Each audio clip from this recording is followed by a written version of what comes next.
Hey, what's going on, everybody? Welcome back to the channel. Listen, if you're new, make sure you hit that subscribe button, that like button, and share so we can all build this generational wealth together. I've been seeing people recently talking about what's the best place to put your money for 2026. Well, listen, if the calendar changes your portfolio investment strategy, then you really don't have a strategy. You just jumping from one thing to the next, trying to find the next thing. People say, well, they're trying to find the next Nvidia, the next Tesla, the next Amazon. You don't have to try and find the next anything. A great business is going to be a great business for a long time. And you don't have to try and look for the next one. People say, well, no, the time to invest in Nvidia was 5 years ago or 10 years ago. Listen, just because you didn't buy the company 5 years ago or 10 years ago does not mean you missed it. The business hasn't gone anywhere. It's not going anywhere, and it will continue to grow. I'm going to show you an example using Amazon and Apple. Now, I've owned Amazon and Apple for roughly 9 years now, going on 10 years. So I'm going to use an example to show you exactly what I'm talking about. Now, you got to remember this. There are three components to building wealth through investing. It's time, it's the dollars invested, and it's your compound annual growth rate. So when we look at Amazon and Apple, if you had invested $30,000 in Amazon and Apple in January of 2006, it would have compounded at 26.9% rate of return. That would have been your annual rate of return. So that $30,000 invested in January 1st, 2006 will be worth $3.4 million as of November 30th, 2025. So you scroll down, you look down, you see Amazon and Apple, $30,000, $3.4 million, and compounded at 26.85%. An index fund, you put $30,000, it will be worth $235,000 today, compounded at 10.91%. And the average thing, people say, well, I wish I would have invested in Apple and Amazon in 2006. So do I, but I didn't. I didn't invest in 2006. I didn't do it until 2016. But if you look at this aspect of it, from June 1st, 2016, because it was right around my birthday when I switched over, I did invest $30,000, so that's $15,000 in each. You can see that the compound annual growth rate is 26.2% from June 1st, 2016 to December 5th, 2025. So basically, it's compounding roughly close to the same rate. The only thing that I'm missing is the time component.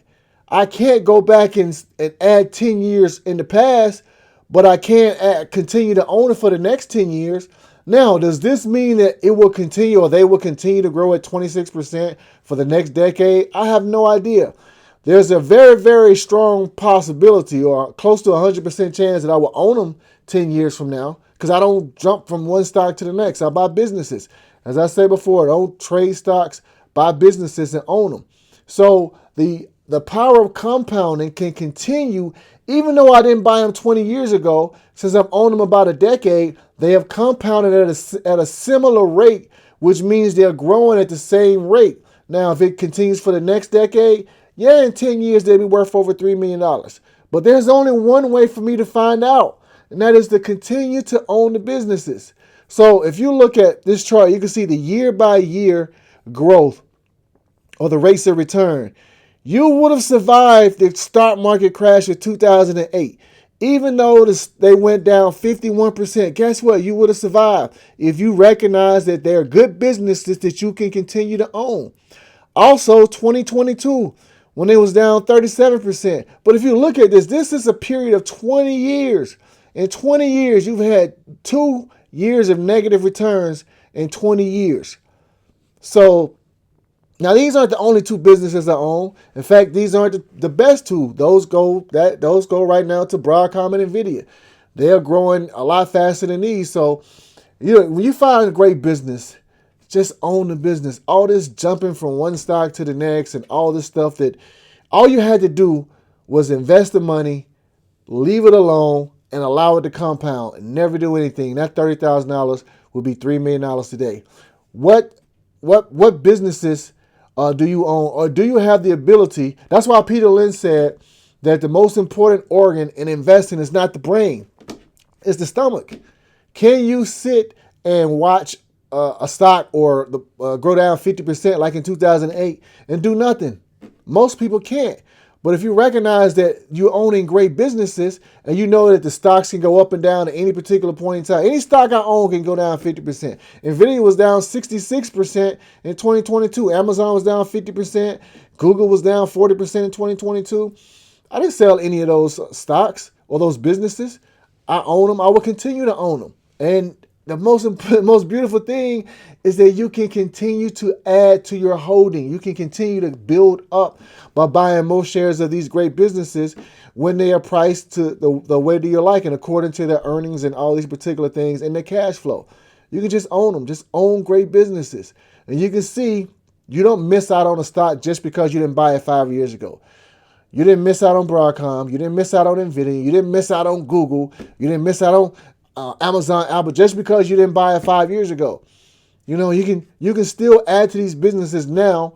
You can buy them now. You can buy them 5 years from now. You can probably buy them 10 years from now, 15. Who knows? As long as they continue to be great businesses, I will continue to own them and allow them to compound. I don't know what rate they're going to grow, but I will find out the same way you will find out by just owning them. I know that people who jump around a lot and who trade and jump from one place to another and always moving money around, they don't average, anywhere near this 26% rate of return that you can get from owning a couple of good businesses. You don't have to be right about every stock you own. If you have a few really good businesses, like I've been right, as you can see, for the last 9 years about just owning Amazon and Apple. I've been right about Broadcom and Nvidia. So I've been right about Google. So there's no need for me to say I'm going to sell these and look for the next. Why am I going to look for the next Amazon and Apple? There's no next Amazon and Apple. It'll be a different company. Why am I going to look for the next Nvidia? There's no next Nvidia. You can just look at owning great businesses. That's what wealth is built. It's built through compounding and owning great businesses. The objective should be to build wealth over a long period of time that's sustainable.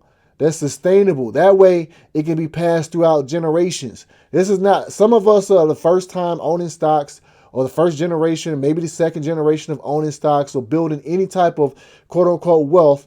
We're not at that wealthy stage yet, but we can create wealth for the next generation by owning great businesses that can be passed down from one generation to the next, to the next, and to the next.